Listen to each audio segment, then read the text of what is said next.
Skinny dipping at work for the first and last time. I'm employed by an outdoor adventure company nestled in the heart of the southeast United States.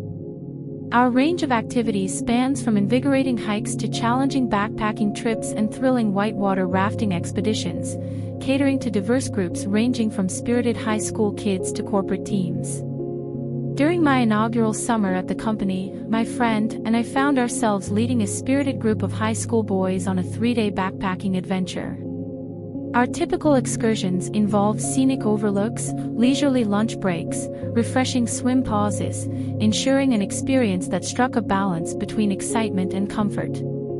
This particular group of boys proved to be energetic and, at times, a bit challenging to manage. At 23, I was still refining my skills in handling such exuberance. On one occasion, during a swim break, the boys, testing boundaries, inquired about the possibility of skinny dipping. Naturally, we declined, but their persistence persisted. After a series of negotiations, we reluctantly agreed to a night swim after dinner. As darkness enveloped the landscape, the adventure took on a different tone. We descended to the lake, leaving our clothes and towels on the shore. The notion of a quick dip seemed lost on the boys, as they ventured into the pitch-black waters. The lake, while not as bold in the dark, still presented challenges, with most of us cautiously walking in. The impromptu night swim took an unexpected turn when some of the boys decided to swim across the lake, well beyond our visibility from the shore. What started as a daring escapade turned worrisome as they spent a good 20 minutes exploring, swimming, and even attempting rock jumps. The escapade took a toll when one of them cut their foot on a submerged rock, leading to a barefoot hike back due to the lack of footwear. The following day, needless to say, swim breaks were no longer on the itinerary. The memorable adventure served as a lesson for both the boys and us, highlighting the delicate balance between fostering excitement and ensuring safety in the great outdoors. My friend made my Muslim classmates eat pork. About a month ago, an interesting event unfolded in my class, where everyone contributed by bringing various dishes to share. My friend and I eagerly joined in on the communal feast. Adding a unique touch to the potluck, my Russian friend decided to showcase her culinary skills by bringing a delightful Russian salad. The gathering was a success, with many praising her salad's taste. However, a veil of curiosity surrounded a particular ingredient in the dish. The mystery lingered until a few days later when my friend approached me with a confession: the secret ingredient was pork. She, in a hushed tone, implored me to keep this information under wraps. Now, here's the twist: I live in a country with a predominantly Muslim population, meaning most of my classmates adhere to Islamic dietary restrictions that prohibit the consumption of pork.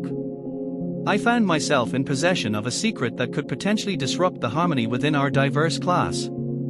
Only 2 other friends and I were privy to this revelation. As I grappled with the dilemma, it occurred to me that my Russian friend might not have been aware of the cultural and religious implications of including pork in her salad. In a subsequent conversation, I carefully explained the situation to her. She was genuinely surprised and remorseful, assuring me that it was an unintentional oversight on her part. The challenge now lay in deciding how to handle this delicate situation without causing unnecessary tension among our classmates. On one hand, I felt an obligation to respect my friend's genuine mistake, understanding that cultural differences can sometimes lead to unintended offenses. On the other hand, I couldn't ignore the potential impact this revelation might have on the harmony of our class. After much contemplation, I decided to take a middle path. I approached my 2 friends who were aware of the situation, and together we decided to discreetly inform our classmates about the presence of pork in the salad. We did so with utmost sensitivity, emphasizing the inadvertent nature of the mistake and assuring everyone that our Russian friend had no ill intentions. To our surprise, the class responded with empathy and understanding. Instead of fostering division, the incident became an opportunity for cultural exchange and education.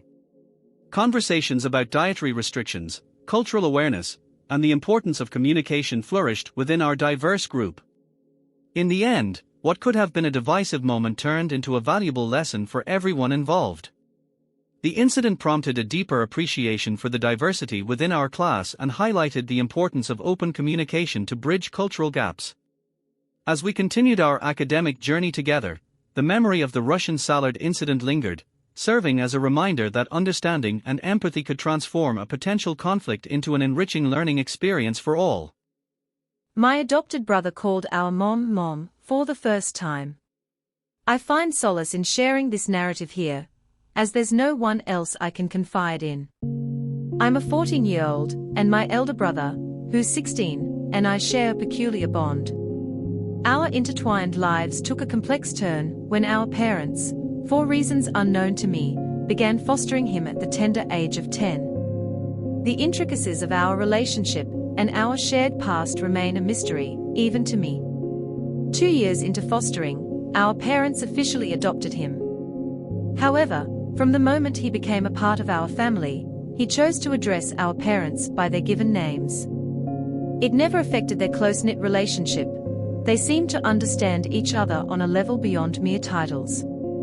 They were a family, irrespective of what names echoed through the walls of our home. Yesterday, an unexpected, heartwarming incident unfolded that I couldn't wait to share.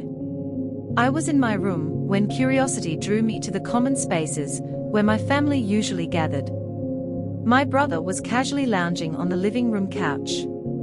In a serendipitous moment, as I stepped into the hallway, my mom entered the room. To my astonishment, my brother, after all these years, looked up and greeted her with a simple, "Hi, Mom. How was work?"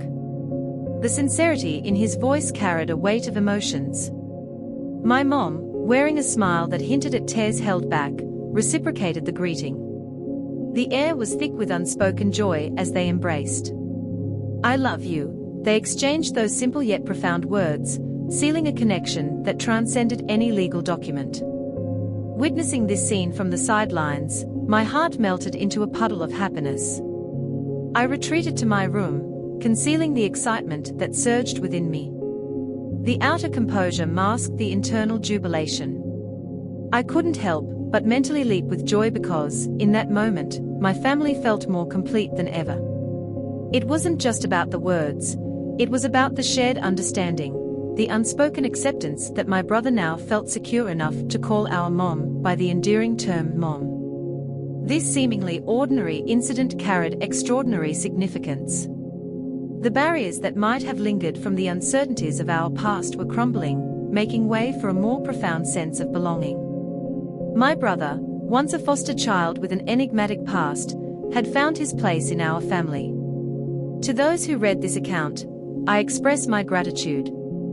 Thank you for allowing me to share this heartening episode of familial love. In the echo of this newfound connection, I wish you all the best, cherishing the bonds that make us feel whole. I'm thinking about leaving my husband. We're approaching our 15th anniversary next month, 3 years of which have been bound by marriage. Our story began when I was a mere 19-year-old. Looking back, I realize how much time has slipped through my fingers. The sentiment gnaws at me because, despite the outward appearance of a flawless life, there's an undercurrent of dissatisfaction. It's not that he's abusive or manipulative, far from it. To an outsider, our life seems perfect. The issue is more nuanced, a subtle shade of inconsideration, perhaps. I shoulder part of the blame. I've allowed disappointment to settle in the space between us without voicing my concerns. I convinced myself that it was acceptable, convincing myself that it didn't matter that he dubbed himself as inept in the art of gift-giving or that he had a tendency to forget important dates. The most recent lapses stung particularly deep. Take Christmas, for instance. He pledged to buy me a ticket to a music festival I've been yearning to attend, yet it remained an unfulfilled promise. Then there was the incident with the lump I discovered in my breast. A mammogram loomed, and he forgot the appointment a mere 2 days after I informed him. Worse still, he never inquired about the results. When I eventually brought it up at dinner, he asserted that I should have reminded him and professed a desire to be informed. It cut me to the core, the lack of inherent care. These instances have accumulated, casting a shadow over our relationship. Resentment and disillusionment have taken root within me. The desire for passion and excitement has become overwhelming. I long for the thrill of receiving a thoughtful text or the anticipation of a well-planned date. The truth is, I no longer see him in a romantic light, and this detachment has persisted for quite some time. But there's a looming fear, the fear that the allure of someone new will eventually wane, leaving me to face the mundane realities of everyday life. Will someone still want me when they witness my unglamorous moments, when I'm sick or irritable?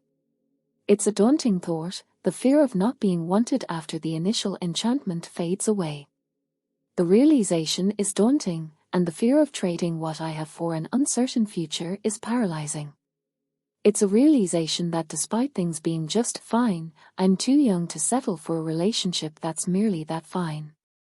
At the very least, I've decided that this year will mark a turning point. I will, at some point, request a separation, a respite from the daily routine where I don't have to see him day in and day out. A time for myself to rediscover who I am and chart the course I want my life to take. Counseling has been recommended, and though my work schedule has hindered me from setting up sessions, I am determined to make it happen. What a year this will be.